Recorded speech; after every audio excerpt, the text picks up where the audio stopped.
¿Qué tal, gente? Y bienvenidos a su nuevo programa favorito, Línea Muerta. Un sitio en el que nosotros, Arad, Luis Fernando y Tony hablaremos sobre eventos paranormales, eventos del tercer tipo, conspiraciones y demás situaciones perturbadoras que te mantendrán en esta línea muerta. En el episodio del día de hoy hablaremos sobre posesiones demoníacas. ¿Algunos de ustedes saben qué es? Pues yo tengo entendido que pues es cuando algún demonio se supone que puede ser de bajo rango. Normalmente es de bajo rango, porque cuando es un demonio de alto rango pues ya estamos hablando de problemas mayores, pero es cuando un demonio pues toma posesión del cuerpo de... Normalmente lo que yo tenía entendido es que tomaban posesión del cuerpo de personas creyentes para doblegar su fe ante Dios. Eso es lo que yo he entendido. Si no, yo también, tenía entendido que también era a personas que tenían de alguna manera un carácter débil o que tenían pues sí, eran más susceptibles, ¿no? Además, yo creo que te va relacionado con esto del ser creyentes, el tener pues sí, como un carácter de alguna manera dependiente de algo o que no es lo suficientemente fuerte, pues yo tenía entendido que esas personas son las más Susceptibles, ¿no? Bueno, según una creencia religiosa, una persona es víctima de una posesión demoníaca, está endemoniada o simplemente está poseída cuando un espíritu maligno tomaría control de su cuerpo. Los signos exteriores de la posesión son casi siempre los mismos. La individualidad se desvanece y surge una distinta demoníaca que dura más o menos un tiempo o un modo de un ataque. Este trastorno del comportamiento se atribuye al empoderamiento del espíritu por uno o más demonios. Desde el punto médico se considera que es un trastorno disociativo de la histeria y se le denomina endemoniaría o demoniomanía. que si no existen dos perspectivas, bueno, o bueno, supongo que más, pero está la creencia de ese lado, ¿no? De que es algo religioso que tiene que ver con espíritus o demonios, y también puede ser este lado psiquiátrico, ¿no? De un trastorno de la personalidad en el que, pues sí, vaya, las personas se creen esto, ¿no? Tal vez va de la mano también, como dices, con la creencia, entonces si una persona cree en esto también, pues puede ser que en un trastorno o en algún ataque de esquizofrenia, pues refleje esto, ¿no? Estas creencias. Bueno, pasemos a posesiones demoníacas. Según en las mitologías, las referencias más antiguas de posesiones demoníacas datan desde los sumerios, quienes creían que todas las enfermedades del cuerpo y de la mente eran causadas por demonios de la enfermedad, llamados Gimdim. El sacerdote practicaba exorcismos que dominaba a Shipu, con contraposición a los Asu, médicos que aplicaban vendajes. Muchas tablillas de escritura incluyen plegarias de ciertos dioses pidiendo protección contra demonios y otras solicitaban a los dioses que expidieran a los demonios que invadían a sus cuerpos. Las culturas shemáticas también creían que las posesiones de los demonios y los doctores chamanes también influctuaban en los exorcismos. En estas culturas, los deseos que se atribuyen a las acciones de un demonio sobre el cuerpo del paciente. Y en la contracción hebrea se hace mención a Dibuk, un espíritu maligno originado del alma errante de un muerto, que sería capaz de poseer otras criaturas y seres adheriéndose al cuerpo para así poder habitarlo. Lo que se practica, como los demonios dicen, lo que ellos atacan es debilitar al cuerpo, lo más posible, donde aquel cuerpo pierda la esperanza de vida y se pone que tenga el control necesario para poder seguir cohabitando este mundo y poder así enfermando a más gente. Que estamos hablando ya de demonios como tal, ¿no? O sea, porque está esa representación de que el demonio es como la contraparte de todo lo bueno, pero aquí sí ya estamos hablando de algún ente, ¿no? De alguna especie de criatura que se empodera del cuerpo de su víctima, como dices. Y según los budistas, en el texto se nace de la referencia de las posesiones que pueden ser realizadas por los yogis a través de la llamada proyección. Posa de los cuerpos del yogi proyecta su propia conciencia de otro organismo, ya sea el humano o un animal. Esto quiere decir que no solamente un demonio puede poseer a un ser humano, sino que al igual que un animal puede ser poseído, y de esta forma pues es como que lo que hemos llegado a ver, como no sé si les ha tocado como que los animales o videos de que los animales hablan. Según relatan que los perros te pueden llegar a escuchar, y es porque incluso los demonios han poseído perros, cabras, todo ese tipo, y es porque llegan a tener comportamiento de un ser humano debido a estas posesiones. Sí, pues ahí justo, ¿no? Como dicen por parte de los budistas, esta creencia de que en la misma alma, la misma conciencia se puede proyectar, puedes como de alguna manera dejar tu cuerpo y entrar en otro cuerpo, ¿no? Que ese es el mismo, mucho miedo de que entra en las personas por ejemplo, cuando dicen que se les sube el muerto, ¿no? Todo este tipo de cosas, supongo que viene de ahí mismo, de que esa creencia de que puedes proyectar tu conciencia en otro cuerpo y también pues alguien más puede proyectar su conciencia en tu cuerpo, ¿no? Eso creo que es el principio de estas posesiones. Bueno, de muchas posesiones que hemos llegado a ver, se relata también sobre la brujería. Ambas van mucho de la mano, lo cual en el siglo XVII algunos casos supuestos de posesión demoníaca fueron atribuidos a las prácticas de brujería realizadas por brujas y sobre todo brujos. El método que se creía que utilizaban era la entrega de un objeto cotidiano a una persona que se quedaba así endemoniada, poseída por el demonio de forma física. De ahí los exorcismos que se utilizaban por sustancias con un fuerte olor y sabor para obligar que el demonio abandonara el cuerpo. Por ejemplo, en un manual de exorcismo de Feligum, el demon Mengus se daba recetas de extraños ingredientes para combatir los maleficios y las posesiones. También se creía que los brujos utilizaban la posesión carnal de las mujeres, a las que seducían para que fueran poseídas por el demonio. Fue el caso de un sacerdote preceptor que se convirtió en las monjas de Aix en 1610. Fue acusado de ser brujo y de haber abusado endemoniadamente a las religiosas que estaban en su cuidado espiritual. Más famoso fue el caso de las endemoniadas de London. El joven sacerdote urbano Grandier fue acusado por la superiora del convento London que haber endemoniado a todas sus monjas siendo quemado por la hoguera. Un caso similar tuvo lugar del convento de San Plácido en Madrid, en el que fue el director espiritual, Fray Francisco García Calderón. Fue denunciado y condenado por la Inquisición española por haber seducido endemoniadamente a las monjas y también por ser alumbrado. Estas últimas abdujeron a Levi, sufrieron diversas penas y la superiora del comercio, Teresa Valle de Cerda, tras pedir la revelación del caso, confesó que fue poseída por un demonio llamado Peregrino y que hasta 25 años después y 25 monjas más estuvieron endemoniadas. ¿Ustedes qué opinan sobre este caso? ¿Creen que a pesar que uno esté entregado a Dios, creen que sea exento de ser poseído por algún demonio? Yo creo que es más, ¿no? O sea, Yo creo que precisamente son los principales objetivos de los demonios que poseen a las personas. Lo que buscan es doblegar la fe en Dios. Entonces, pues, ¿qué mejor que doblegar a una persona que está completamente entregada a Dios? Yo creo que eso bajaría los ánimos de muchas personas religiosas. Y que también, bueno, yo igual que me gustaría saber ustedes qué piensan, ¿no? O sea, porque volvemos, este es un caso en el que se creía en tiempos de la brujería, ¿no? De todo esto. Digamos que hace tiempo todo lo que la gente no comprendía, pues podía ser llamado brujería, ¿no? O sea, si la gente tenía ojos de otro color que no fueran pues azul, verde o café, pues como que sí lo llamaban que era brujos, ¿no? Entonces primero tenemos que empezar por esa parte, que hasta qué punto si era gente que no... Que realmente eran brujos, ¿no? Porque esta historia me recuerda, y atento a los comunicólogos, una película bueno, es una bastante comercial que se llama Silent Hill, ¿no? Es una historia muy similar, ¿no? En que acusaban a ciertas personas de ser brujos, de ser brujas, y los quemaban, ¿no? O sea, simplemente porque pues sí hacían cosas que los demás no comprendían. Y lamentablemente, como dicen, esto desataba la ira de estas personas que eran religiosas y que después pues de alguna manera pueden llegar a tener una especie de contacto, ¿no? Con algún demonio, como dicen, para ponerlos a prueba, ¿no? De decirles, mira, la gente que está con tu Dios pues te está traicionando, yo te ofrezco esto, ¿no? Entonces creo que va mucho de la mano, ¿no?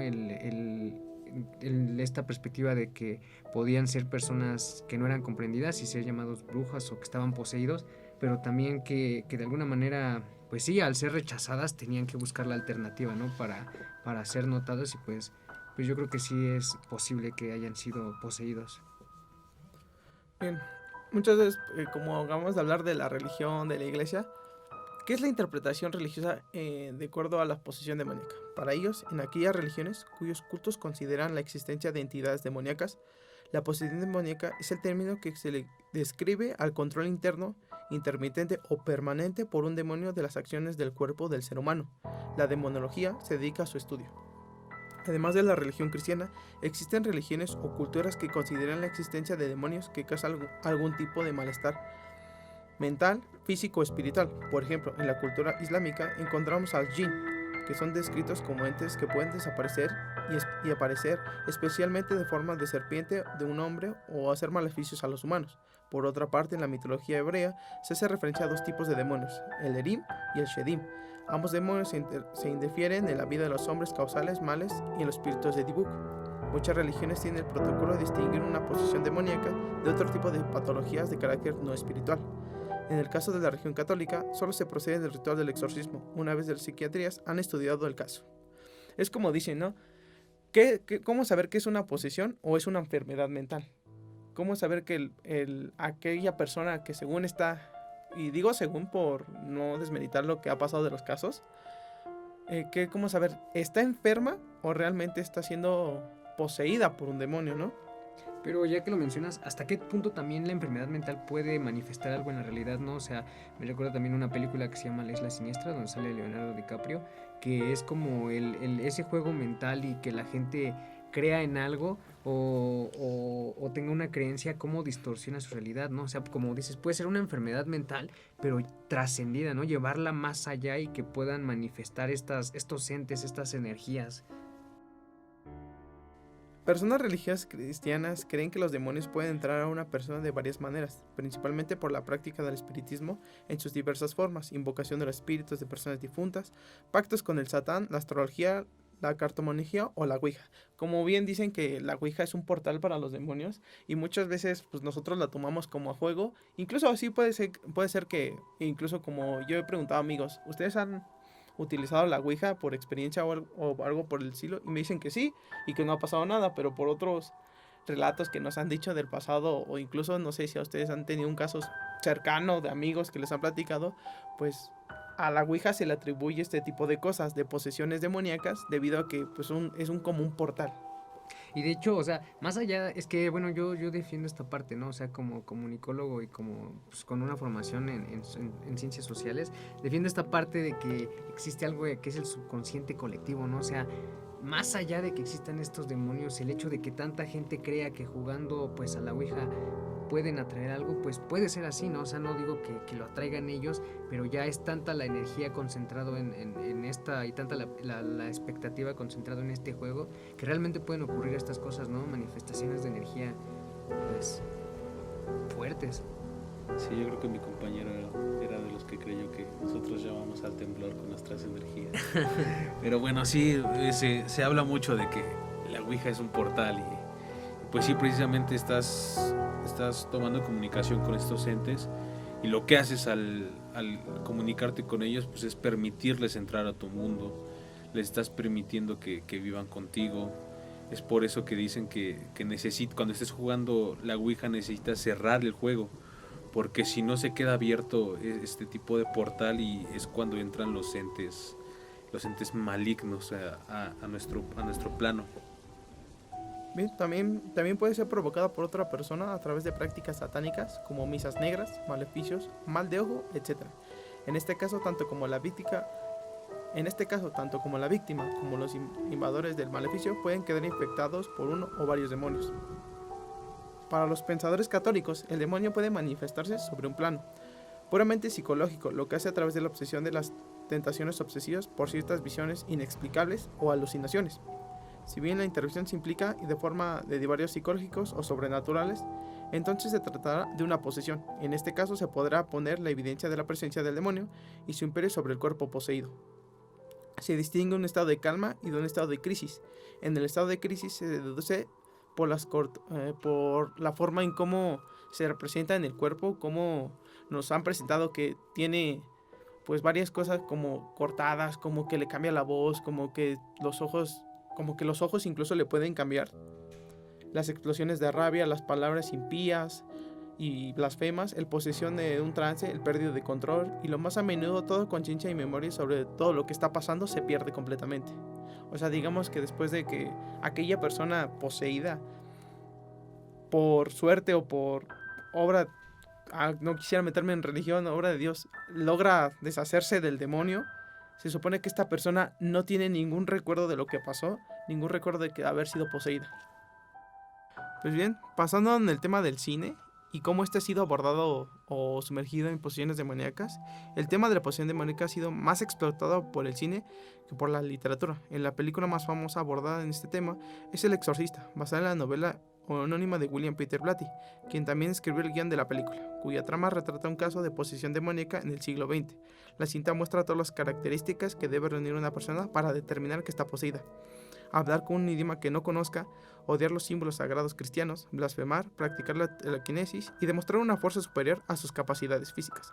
Cabe mencionar que el sacerdote, quien además es psiquiatra, es el personaje escéptico y racional de la película. Durante una buena parte se niega a admitir la posesión demoníaca o diabólica. El exorcismo de Emily Rose, dirigida por Scott Derrickson en el 2005, se basó en el caso real de una joven alemana, Anneliese Michel, que murió en desnutrición y deshidratación el 1 de julio de 1976 después de haber sido sometida a varios exorcismos, siendo sus padres y sacerdotes partícipes y juzgados y condenados por negligencia médica.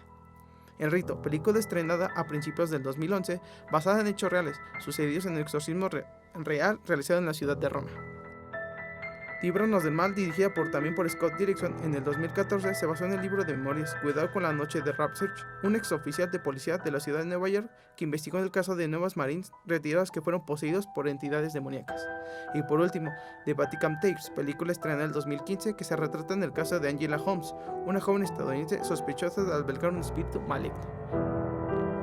Es así como vemos que en el cine nos han sumergido casos reales, casos que pueden ser como adaptados a la gran pantalla.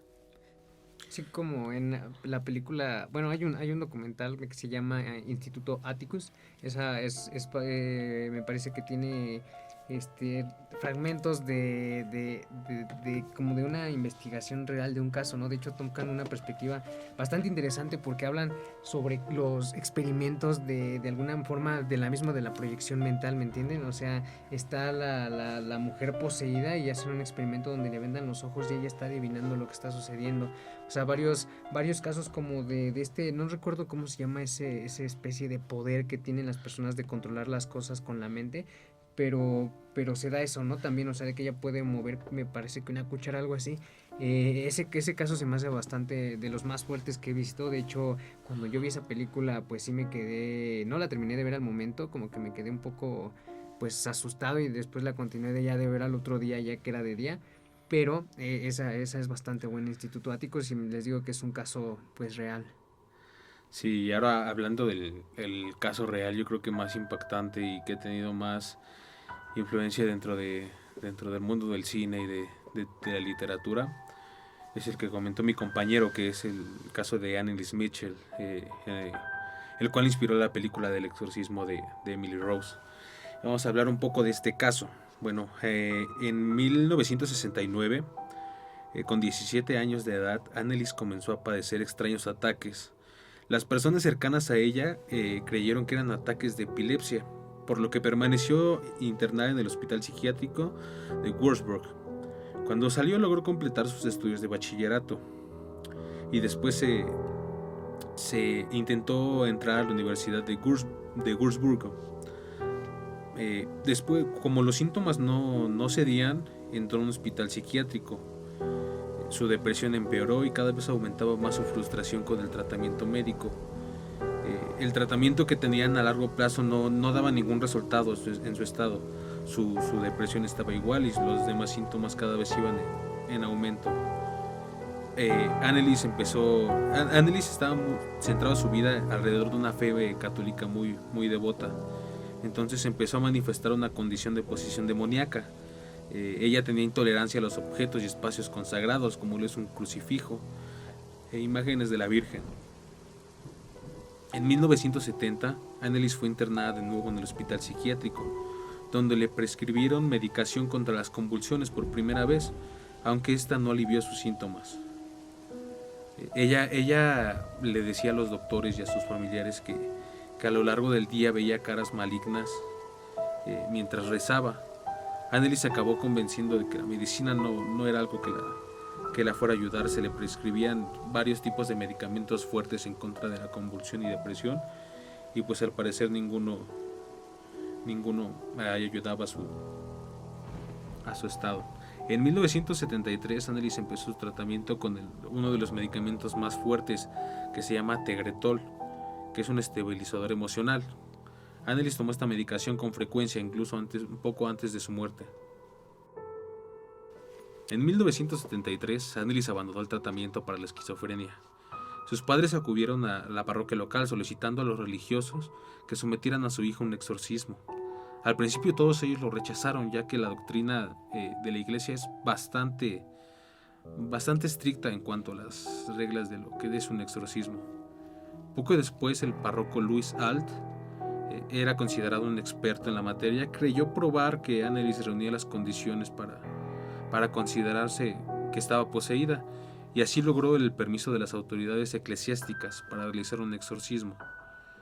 Durante las sesiones de exorcismo, Annelies manifestó estar poseída por 6 demonios diferentes: Lucifer, Caín, Judas, Nerón, Hitler y un sacerdote corrupto del siglo XIX, de apellido Fleischmann.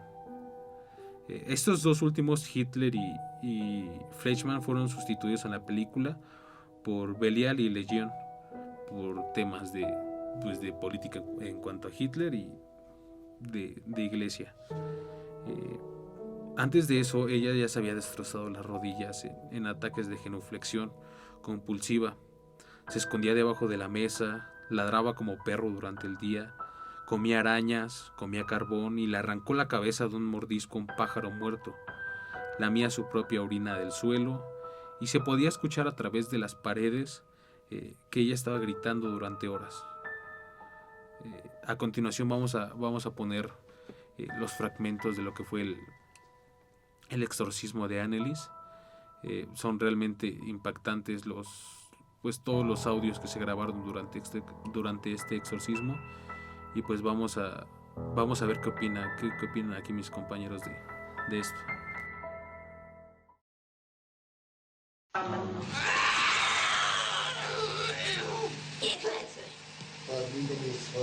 Nein, ihr Klötze! Von der Maul, ihr Klötze! Oh, so gerne will er nicht, oh, ich gerne, oh. Sind wir schon 3? Ah, wie? Was ist so der Scheiße?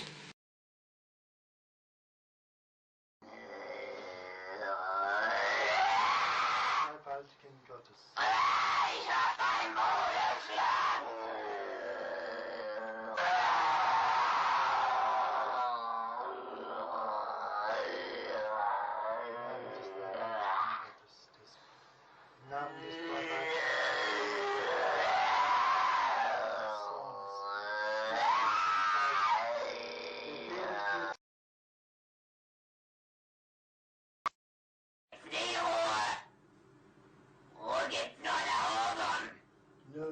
Ruhe gibt's nur dort, wo die Liebe ist. Ja, bei uns gibt's Nur Hass. Ja. Und wo nur Hass ist, da gibt's keine Ruhe. Nein, und für uns gibt's nie Ruhe. Nie. Weil Na, Ewigkeit.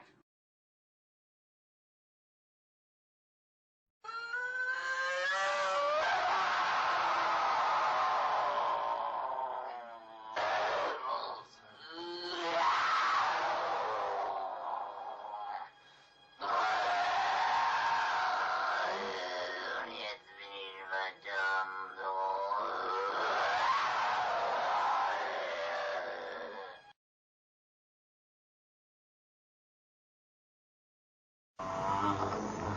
Die müssen in eigenen Seminaren ausgebildet werden, die dürfen nicht auf die anderen Universitäten. Kapiert? Klar. Wer sonst noch etwas zu sagen? Oh, weil das, Weil der Teufel größere Macht.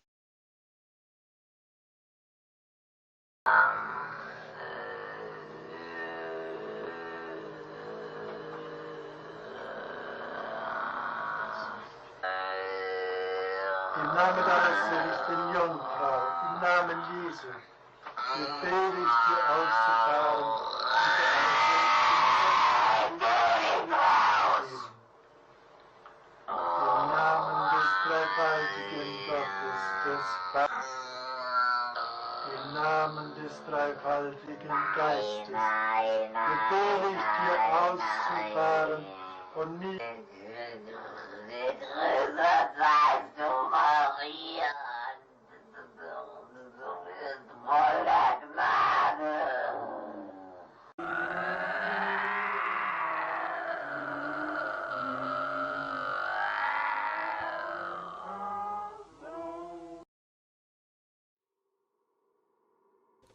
Pues no sé qué opinan ustedes de estos audios que acabamos de escuchar. Realmente los audios son bastante perturbadores debido a que pues se escucha diferente la muchacha.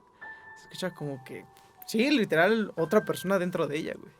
Sí, la verdad, sí, yo te iba a decir desde hace rato que los quitaras porque, pues, ¿qué tal que estabas invocando algo? No sé si son fuertes, la verdad, sí son fuertes. Sí, y lo más interesante y lo más impactante es que son supuestamente 6 demonios y dentro de ellos algunos nombres pues bastante familiares para la humanidad, entonces yo creo que es lo que da más miedo. Bueno, y ya para terminar este caso vamos con la muerte de Annelies. El exorcismo duró aproximadamente un año. En la primavera de 1976, Annelies ya sufría de neumonía y de anemia. Gradualmente se debilitaba y se agotaba, hasta que murió el 1 de julio a los 23 años. La autopsia de Annelies atribuyó el fallecimiento, como ya lo había comentado mi compañero, a la desnutrición y deshidratación. Los padres fueron llevados a juicio por presunta culpabilidad del asesinato de su hija, junto con los 2 curas que realizaron los exorcismos. Todos fueron declarados culpables por homicidio por negligencia, al permitir que llegara a estas condiciones, y se les condenó a 6 meses de cárcel, que fueron sustituidos por una fianza de 3 años y libertad condicional.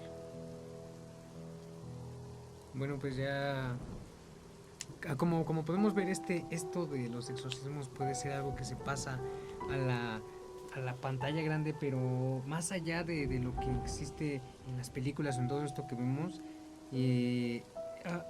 está más cerca de lo que pensamos, ¿no? Por ejemplo, este es el caso de bueno, nada más es lo que decía, cómo da su perspectiva un sacerdote mexicano. En este caso, él se llama Pedro Mendoza. Y bueno, él hablaba con mucha naturalidad sobre los exorcismos, ¿no? Él dice que, bueno, recibe alrededor de entre 15 y 20 llamadas todos los días de personas que le piden ayuda y que quieren una cita, pues precisamente por estos casos de exorcismo, ¿no? Él dice que es su trabajo ayudar a la gente que está sufriendo, y todo esto ha colocado a México como la cabeza del exorcismo mundial. Esto fue de hecho así nominado por la BBC News en México, y así es. Es como en México pues existe esta arquidiócesis que se dedica hay una coordinación, y en esta extensión es la coordinación de exorcismos principalmente dirigida por este sacerdote Pedro Mendoza, ¿no? Entonces, como podemos ver, estos casos que parecen de película están más cerca de lo que nosotros realmente pensamos. Y bien, esto ha sido todo por el programa del día de hoy. Esperemos que se hayan perturbado tanto como nosotros. Recuerden que pueden enviarnos sus historias a través de Facebook, Instagram, y estaremos recibiendo sus llamadas al número que está apareciendo en pantalla. Síganos en nuestras redes, compartan con sus amigos y no se olviden mirar detrás de ustedes. Hasta la próxima.